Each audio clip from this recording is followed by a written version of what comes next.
May tanong lang ako, bakit ganun? Kung sila yung mga kalahi natin or tinatawag natin kabayan dito sa ibang bansa, sila pa yung mga mapagmataas, no?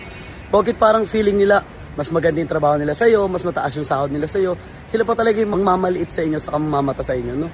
For sure, lahat siya nakaranas na hindi ko malaman kung dito lang ba sa Dubai or pati sa ibang bansa.